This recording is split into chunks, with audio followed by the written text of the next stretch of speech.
Hello and welcome to Border Life. This week we're telling the story of Chapelcross Nuclear Power Station.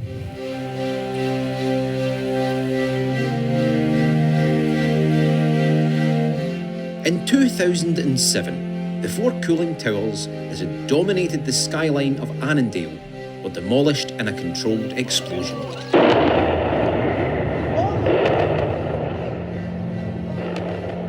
It was the end of a local landmark, but it also signalled the end of an era for Scotland's first nuclear power station, which had been providing electricity to the national grid for over 45 years and had been at the heart of the local community.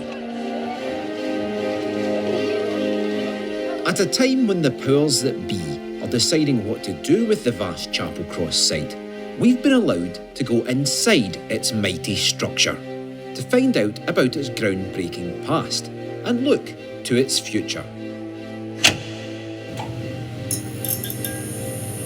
We'll discover how a plant built for the Cold War became a vital part of our energy network. 60,000 gigawatt hours was generated at Chapelcross, and to put that into perspective, that's about enough power to supply the whole of Dumfries and Galloway for 200 years. We'll find out what having a nuclear power plant as a next-door neighbour meant from some of the locals who worked there. I chose Chapelcross because it was on my doorstep. My father worked there, my brothers had worked there, my sister worked there. And we'll see what might become of this engineering landmark in ways that continue its legacy of innovation for generations to come. So it's a massive job over, a period of 100, 150 years. Some of the people that are going to be working in these sites are not even born yet. Chapelcross ceased power generation in June 2004, but the site is still a hive of activity. The ongoing job of dismantling the massive mechanical structures and safely managing any radioactive material, a process known as decommissioning, will go on for many years to come. The man in charge of this task is Site Director Richard Murray. Hailing from just down the road, he knows how much Chapelcross meant to the local community. Having lived in the town of Annan for most of my life, you can see how the town grew around the site. It's been a very good employer for many years. About 85% of our employees actually lived in the town of Annan, and about the other 15% within about a 20-mile radius. Likes of myself, I started as an apprentice here in 1987. I'm extremely proud to be the site director here at Chapelcross. Having started my career here, I know a lot of the local people, I know the people on the site here, and it's got a real place in my heart. So it's for me to lead this site into its future years, to actually try and fulfil the project that we've got ahead of ourselves in trying to decommission this site in a safe and compliant manner. So why was this location chosen to be a nuclear power station? This site used to be an ex-RAF airbase. It had a huge landholding at the time, and we believe it was actually in the middle of the supply chain. So a lot of the components come from Newcastle, Manchester and Glasgow, and this site was actually right in the centre of that supply chain, so it made it easier for them to bring the components to the site here. So logistically it was perfect, and it was also a big flat tract of land. Yes, exactly. It was a big open space. It had plenty of water supply from the River Annan. It had the Solway estuary close by, so it was an ideal location for the power station. Although Chapelcross is known for its role as a power station, it was born out of an urgent post-war military imperative.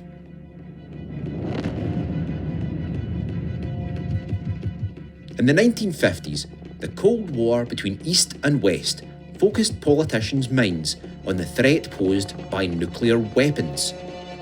British leaders felt that if the country was to sit at the big table, we needed our own atomic arsenal. In 1954, the United Kingdom Atomic Energy Authority was established, and a programme of power station construction began, with Calder Hall Power Station at Sellafield.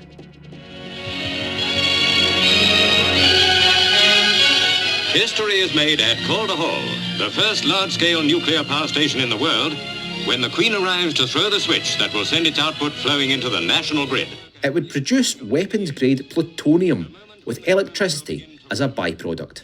It is with pride that I now open Calder Hall Britain's first atomic power station. 5 years later, Chapelcross would open as a sister plant to Calder Hall. It would be Scotland's first nuclear power station. While Chapelcross did produce plutonium for the Ministry of Defence, its main purpose soon became the more peaceful endeavour of generating power for the national grid. In doing so, it employed thousands of local workers and changed the face of the community in and around the town of Annan. Well, I can remember being at the actual opening ceremony. It was opened by Colonel Crabb on the 2nd of May 1959.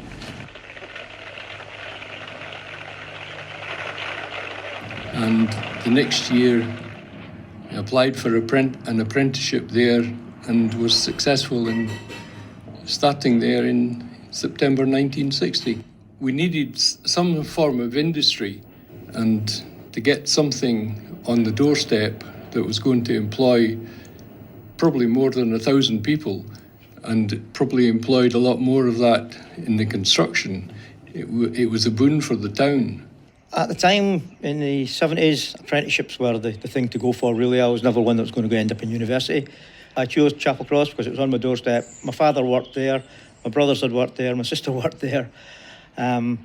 So I went with that and became an electrician. Instructors, they run a pretty tight ship and got you to instill a discipline in you as well, which is, I think, necessary. And yeah, there was a sense of importance with the job when you're working on live nuclear equipment. If you made a mistake, you could trip a reactor, which would never make you popular. So it did have that feeling that you had to do things right. It was actually quite good working there. I mean, you knew your roles because your training was so good, you know, and that's one thing that certainly happens up in any nuclear site is the training is fantastic. You know, the ability to go from somebody who knows nothing about nuclear power to, you know, well, several years later, 27 years later, being in the training department for a nuclear site is brilliant. I think what I found up there is that the staff were so well looked after because their responsibilities and accountabilities to the local population was what it was. You know, I mean, at the end of the day, we needed to make sure that the power station runs safely, it run, you know, efficiently, and it made a profit at the end of the day. Yeah, there was a good atmosphere. There's quite a competitive atmosphere between different departments and different shifts. They were all wanting to outdo each other, really, you know. Particularly on the shifts, each of the 4 shifts looked after a reactor each for general maintenance and cleaning. So they each would try to get theirs looking better than the others.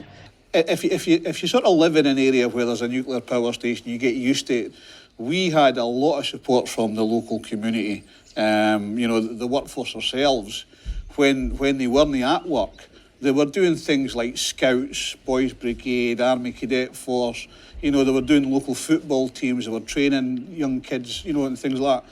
Pipe bands, you know, and I think people enjoyed that part of being sort of located within the Chapelcross triangle. Chapelcross produced electricity for decades longer than the original engineers ever expected. But as well built as it was, time would eventually catch up with the plant. When I started, the chief engineer had indicated that I might get 25 years out of it if I got a job there.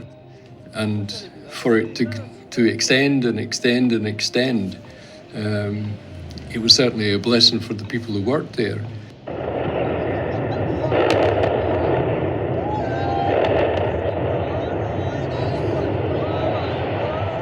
The cooling towers came down, that kind of signalled a new chapter in the story of Chapelcross. So what did the locals think of that? I mean, whenever people went away for a holiday or something like that, and they were coming up the 74 and then the 75, and they saw the towers, they knew they were home. You know, they knew they were at home because the towers were actually there. I think when you look back over that time, that's 14 years on, you know, those sort of memories tend to fade. But on the actual day, I was first aider, and I was sitting in the car park, and you could see people were really tearful when the towers came down, because they were so used to them being there, you know, and I think there was a sense of, well, it's now the end. You got to remember that Chapelcross was built and it was only supposed to have a 15-year lifespan. It ended up doing 44 years of electricity trading, so it done a marvellous job for the area.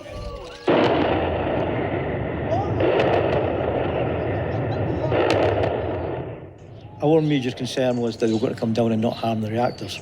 So we were more focused on that than the fact that the towers were coming down. That was quite important for us because it was such a major event in the area and had such a major effect on even the locals. In the summer of that year, I was part of a small team walking down the effluent line, which is the pipeline that goes down through Annan along the old railway. And there's three of us dressed in Magnox uniforms, and a little girl stopped us. She'd be about 7-year-old, and she turned to us and asked us if we were from Chapelcross. I said, yeah, we're from Chapelcross. And my colleague said, yeah, we're just walking the pipeline, we're just making sure everything's all right. And she just turned and said, I hate you. And why do you hate us? You knocked the towers down. And we were all stunned. And then we thought, that just shows that the locals, they thought they were more of a landmark than an eyesore. We were really surprised that this little 7-year-old said that. When we come back, we'll be taking a trip inside Chapelcross Nuclear Power Station to find out how they harness the power of the atom to make electricity. We'll see you in a few minutes.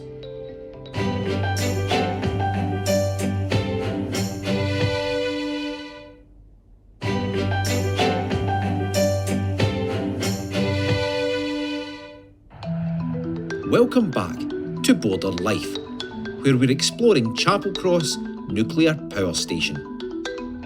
Although its famous cooling towers are gone, the horizon of Annandale is still dominated by the buildings that house Chapelcross's 4 Magnox nuclear reactors, which each measure 36 feet across and 27 feet tall. We've been given permission to go inside the reactor buildings, accompanied by Deputy Site Director Ewan MacDonald, to find out how they worked. So Ewan, what happened in this room? So this is the control room in reactor 3. So Chapelcross had 4 Magnox reactors, and each reactor had a control room like this. And this is where the control room operators would monitor the operation of the nuclear reactor, taking the reactor up to power or shutting the reactor down. You can see around the walls here, so there's lots of instrumentation about so we can monitor temperatures and pressures and power of the reactor. So it manned 24 hours a day when we were operational. What goes into making a nuclear reactor work? What the nuclear reactor was doing, it was we were creating fission, nuclear fission in the reactor, and that's fission's the splitting of atoms, and in this case here it was uranium atoms. You would split an atom and it would release other neutrons, and these neutrons would go on to split other uranium atoms. So that was the nuclear chain reaction that we talk about.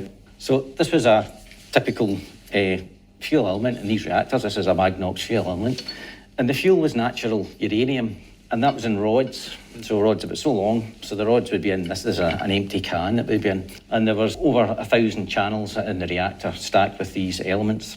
What we had to do was control the chain reaction, and the way we controlled that was there's control rods in the reactor core as well, and these control rods absorbed the neutrons. So the further in the control rods, the more they absorbed the neutrons. So if we wanted to increase power in the reactor, we would pull these control rods out. It'd let the neutrons split more uranium atoms, and if we wanted to shut it down, we'd put the control rods back into the core. They would absorb the neutrons and shut the reaction down. That must have been quite a big responsibility to work here. Yes, the operators in here, they extensive training and they had to have experience to learn about all the instrumentation within this control room and to learn about all the bits of the plant around the reactor as well.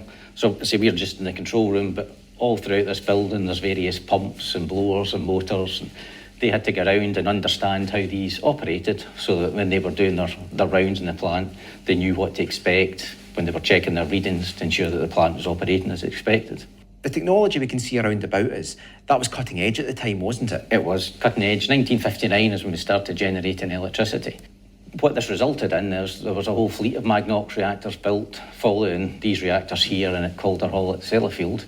And each reactor was slightly better, so it'd be increased power, maybe more automated, and they get bigger as they went along. So it was cutting edge at the beginning, but I say a fleet of reactors was built following these.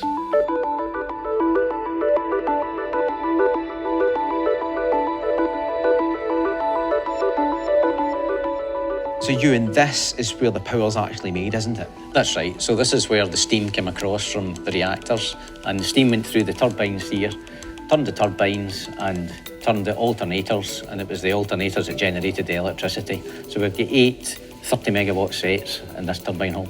Over the years, how much power was actually generated here? Over the lifetime, it was 60,000 gigawatt hours was generated at Chapelcross. And to put that into perspective, that's about enough power to supply the whole of Dumfries and Galloway for 200 years. When this place was in full operation, it must have been some sight. Yeah, so this would have been noisy and hot. There would have been a hum with these turbines all spinning away at 3,000 RPM. So we would have had ear defenders on. We wouldn't have been able to hold a conversation like this when this place was operational. They ran, as I say, for 45 years, the site generated electricity. So it was the robust engineering at the time that was put in that allowed these to operate successfully for so long. That must have given the people in the community a bit of a sense of pride. Yes, I think so, because it was very clear when they were in here what they were doing. Electricity being generated and going out onto the grid, there was a sense of achievement. You could see clearly what you were doing and contributing. The reactors and generators have now fallen silent, and at Chapelcross and similar sites across the country, the task at hand is how to deal with the UK's nuclear legacy. David, what does the NDA do? The Nuclear Decommissioning Authority was created to clean up the civil nuclear sites across the country. So we have 17 sites across the UK, 3 of these in Scotland, and our job is to decommission them and remediate the land contained with them. When Chapelcross was built in the 50s, had the engineers put any thought into how it would be decommissioned? I'm not sure they had envisioned, decommissioning, because a lot of our challenges are actually the technical challenges. So it's a massive job over, a period of 150 years. We've got amazing engineers that are actually deconstructing these power stations. I mean, the skills are just incredible. And actually, we are finding new challenges every day decommissioning these power stations. So it's not the end of something. In many ways, it's the beginning of something. The most important and delicate part of decommissioning is dealing with radioactive material. The last of the fuel elements, which accounted for about 97% of the radioactivity on site, left the plant in 2012, but there's still lots of work to deal with what's left. So now we've got wastes that have been left behind as a byproduct of the electricity generation here at the site. Ex-reactor furniture, stuff that maybe the fuel sat on when it was in the fuel channels. That is now being retrieved and put into a steel flask. Them steel flasks will be dried and then stored within the ISF. The Interim Storage Facility, or ISF, was completed in 2020. This high-tech hangar, which is 57 metres long and 23 metres wide, can be used to safely store decommissioned radioactive material from Chapelcross without having to transport it across the country. It's passively safe, so there is no heating or within the building, there's no gutters on the building, so it can remain by itself for 100 years without any human intervention. How does it feel to be working on a project like that? Extremely satisfying. We're looking after the nuclear legacy of this country. These sites weren't designed to be decommissioned and taken apart easily. They're extreme engineering challenges. So the staff here and myself are extremely proud of that challenge and being able to progress that mission forward. There's a number of proposals on the table, from the likes of the Borderlands Inclusive Growth Deal and South of Scotland Enterprise, that could see Chapelcross become a green energy park and a place of innovation, where among other endeavours, researchers might look into new ways to make power. Chapelcross has been such a big part of this area's recent history, so what does the future hold? Chapelcross, in my opinion, is going to look totally different to what it is today. You're still going to have the sort of 4 reactor blocks and things like that. But because of the Chapelcross project that's done through the Borderlands growth deal, we've got a lot of area on the site. There's a lot of land owned by the NDA, which, you know, they're giving across to this Chapelcross project for green energy type jobs, so solar panels, research and development. Part of our remit at the NDA and built into the Energy Act is creating long-term sustainable jobs after the stations are decommissioned and the land is remediated. We have 200 hectares here. That's a huge amount of land. We have 60 hectares already immediately which can be developed. So that gives us a lot of assets, you know, to work with for the local community. When it was built in 1959, it was obviously a cutting-edge place. So is it hoped that that legacy can continue? I hope so, because, I mean, when you look at the green agenda, I mean, that is going to be huge. I mean, it is huge at the moment, and it's ever growing because of the carbon reduction that's required because of the climate emergency situation. So I can see Chapelcross over the next 15 years getting some investment in the region of £2.4 billion. That in real terms mean that there's going to be thousands of jobs, well-paid jobs for a much longer term. And I think Chapelcross now becomes the hope of the future for our young people in the Annandale and Estill area. Whether you are one of the local engineers who spent their working lives making electricity, or one of the many thousands who looked out for the cooling towers on the horizon when driving along the motorway, or even if you flicked a light switch or boiled a kettle since 1959, Chapelcross has been an important part of our lives in the south of Scotland. While the task of dealing with the nuclear legacy is a long one, it's a job that will see the story of Chapelcross and the people that work there continue for many years to come.